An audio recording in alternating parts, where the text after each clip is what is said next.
Indian space research organisation के मुताबिक भारत की चंद्रयान-3 नामी खलाई गाड़ी बहिफाजत चांद पर लैंड कर गई है।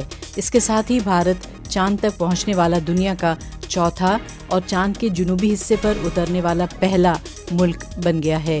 इससे पहले सिर्फ साबिक सोवियत यूनियन, अमेरिका और चीन ने चांद पर ऐसी लैंडिंग की थी। भारतीय वज़ीर आज़म नरेंद्र मोदी ने इसे एक तारीखी दिन करार दिया। सन 2019 में भारत ने चंद्रयान-2 मिशन लॉन्च किया था, लेकिन तब खलाई गाड़ी चांद पर लैंडिंग करने से पहले ही तबाह हो गई थी। आदरणीय प्रधानमंत्री जी, नमस्कार sir. We have achieved soft landing on the moon. India is on the moon. ये क्षण 140 करोड़ धड़कनों के सामर्थ्य का है।